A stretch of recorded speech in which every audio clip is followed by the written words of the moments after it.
오늘 저에게 주시는 하나님의 말씀은 마태복음 26장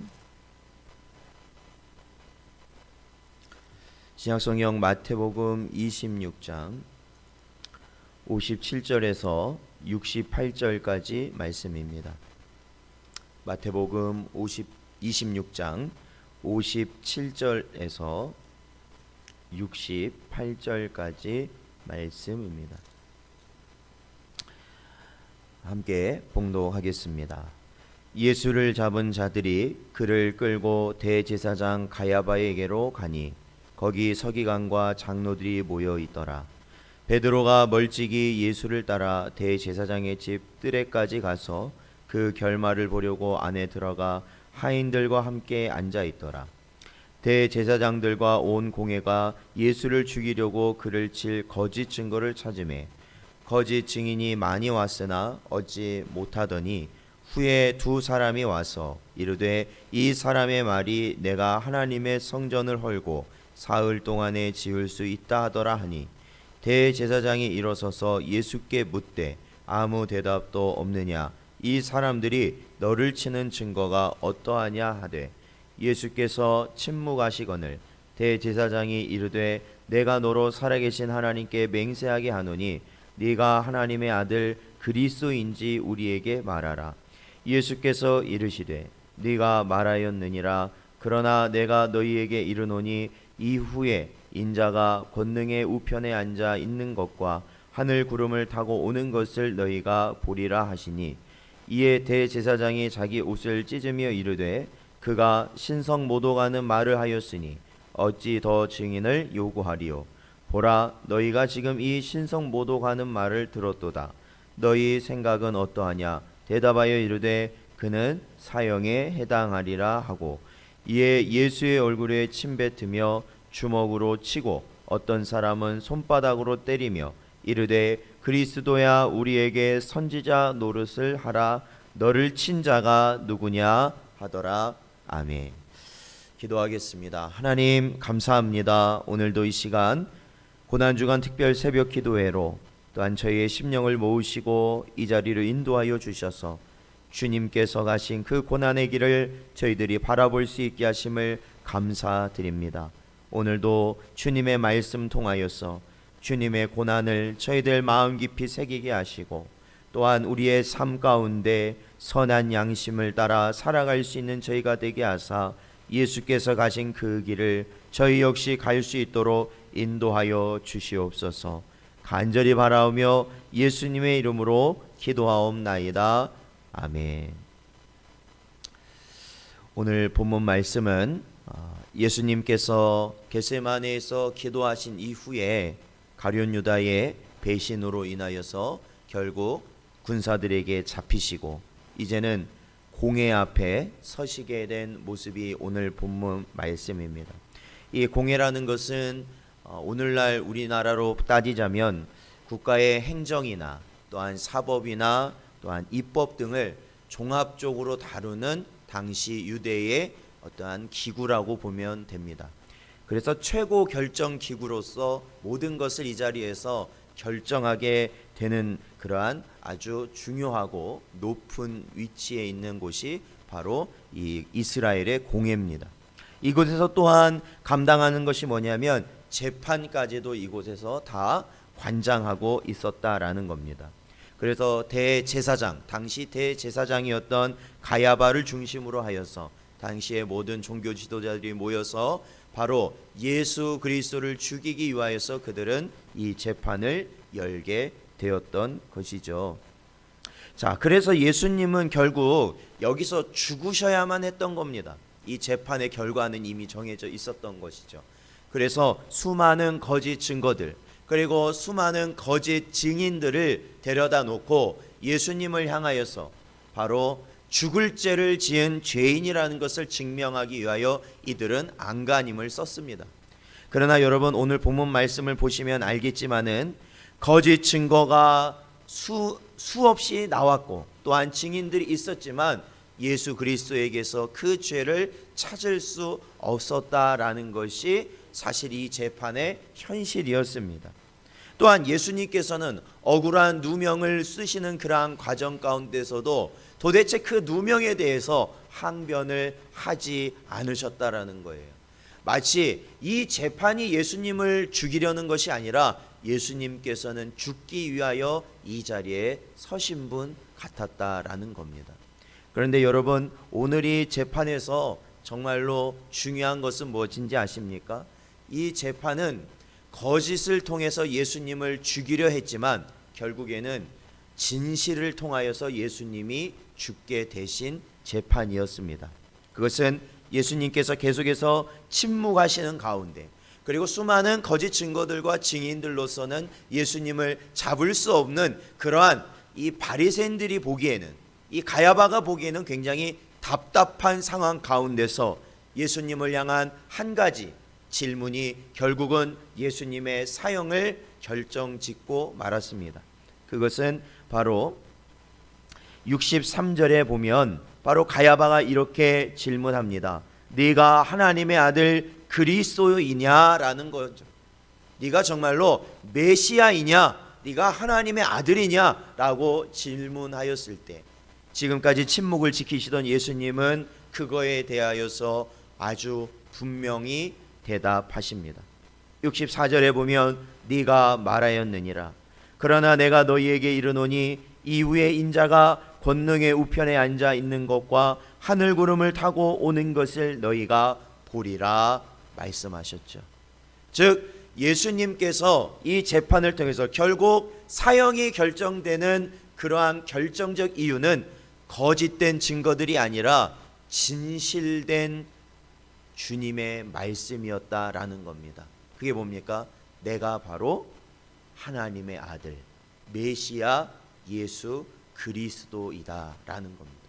바로 그 한마디에 예수님의 사형은 이 자리에서 결정되고 말았죠. 여러분, 요한복음 1장 5절의 말씀에 보면 빛이 어둠에 비치되 어둠이 깨닫지 못하더라라고 말하고 있습니다. 여기서 말하는 빛은 예수 그리스도이십니다. 예수 그리스도는 빛으로 말씀하고 있고 또한 그 안에 생명을 가지신 분으로 성경은 기록하여 있습니다. 그런데 이 세상은 원래 자체가 빛을 거부하는 그러한 죄의 본성을 가진 자들이라는 것을 우리는 알게 됩니다. 그래서 예수님을 결국에는 십자가에 못 박게 되는 것 아니겠습니까? 예수님의 죽으심은 결코 자신의 죄가 아니셨다. 자신의 죄. 수많은 거짓 증거들이 나왔지만 예수님 자신이 지은 죄로 말미암아 예수님은 죽음의 길을 걸으신 것이 아니셨다. 오히려 이 땅을 구하러 온, 이 땅에 택함 받은 백성들을 구원하시기 위하여 죽기 위하여 이 땅에 오신 그 예수님은 진리로 말미암아 죽음의 길을 가셨다라는 겁니다. 우리는 이 본문 말씀을 통해 성도 역시 주님의 고난에 동참하는 것이 무엇인가라는 것을 생각해 봅니다. 그것은 자신의 욕망과 정욕으로 인하여서 이 땅에서 겪는 고통은 주님이 원하시는 성도의 고통이 아니라는 겁니다. 개인의 정욕, 즉 육신의 정욕과 안목의 정욕과 이생의 자랑을 추구하다 보면 그 추구하는 삶 가운데 뭐가 깃들게 되냐면 고통이 깃들게 됩니다.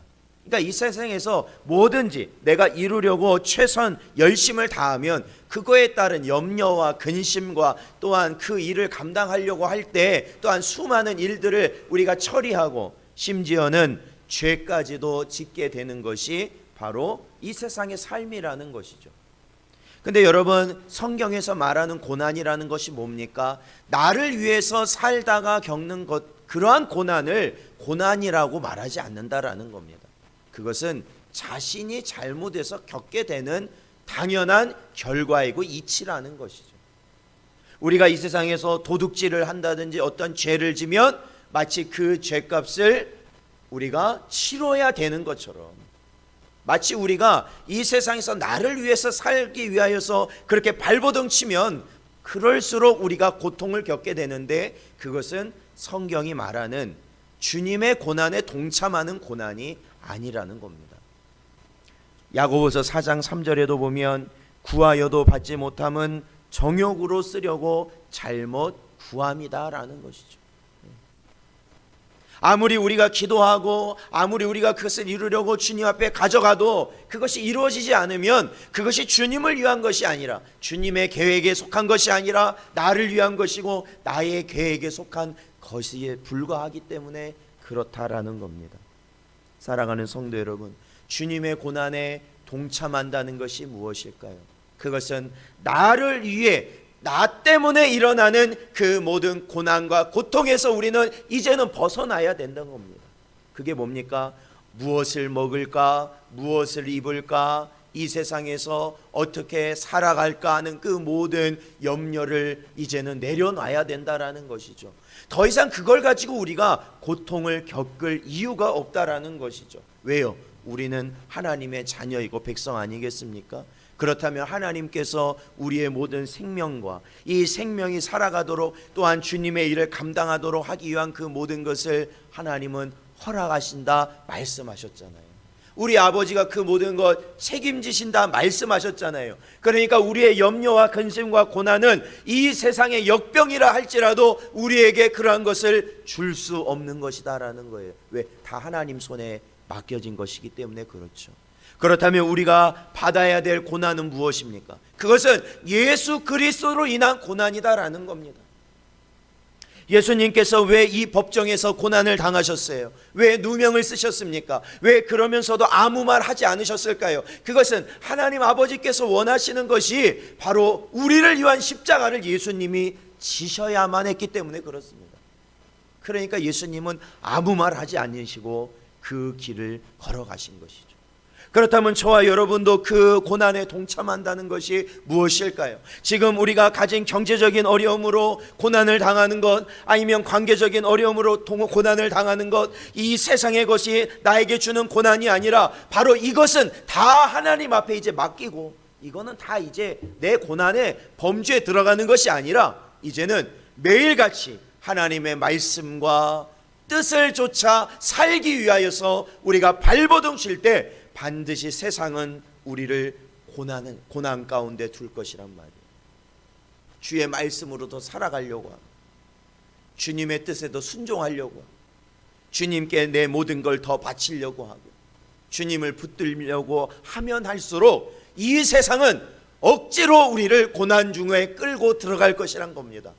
그때 그 고난이 바로 십자가의 고난에 동참하는 성도의 고난이다. 사랑하는 성도 여러분, 그러면 그럴수록 우리는 어떻게 해야 될까요? 오늘 예수님이 말씀하셨죠. 이후에 인자가 권능의 우편에 앉아 있는 것과 하늘 구름을 타고 오는 것을 너희가 보리라 라는 것이죠. 우리는 바로 그 순간을 고대하며 우리가 예수의 이름으로 겪는 모든 고난과 어려움을 이겨내는 것입니다. 여러분, 우리가 예수의 이름으로 살아갈 때 우리가 누구로부터 고난을 겪게 될까요? 우선은 내 자신일 거예요. 왜요? 예수님의 말씀으로 살려고 하면 할수록 내 자신이 그것을 자꾸 거부하거든요. 말씀을 조금이라도 읽으려고 하면 우리가 말씀을 읽지 못하도록 우리의 육신이 거부하죠. 기도하려고 하면 기도하지 못하도록 우리의 육신이 그것을 거부하도록 한단 말이에요. 내 자신이 나를 고난 가운데 두려고 한단 말이죠. 그것을 우리는 예수의 이름으로 참고 이겨내며 바라봐야 된다는 것이죠. 또 누가 우리를 고난 중에 둘까요? 내 가족들이 우리를 고난 중에 두려고 해요. 주님의 말씀대로 살아가려면 할수록 내 가족들이 나를 더 주님께 나아가는 것을 어렵게 만든다는 겁니다. 내 형제들이 그렇습니다. 내 친구들이 그렇습니다. 나와 가까이 있으면 가까이 있는 사람일수록 나를 주님께 나아가도록 하지 못하게 하는 그러한 일들이 발생하기 시작한다라는 것이죠. 바로 그것을 우리를 이겨내야 된다. 그리고 주님이 걸어가신 그 십자가를 바라봐야 된다라는 것입니다. 사랑하는 성도 여러분, 오늘도 이 주신 말씀을 마음에 새기시고, 정말로 우리가 이제 저희들이 4일차 되는 고난 주간을 저희들이 보내고 있는데, 이 기간 동안에 더욱더 우리가 주님의 말씀을 바라보고 이 세상의 염려가 아닌 주님이 가신 그 십자가의 길을 나아갈 수 있는 저와 여러분 되시기를 주님의 이름으로 축원드립니다.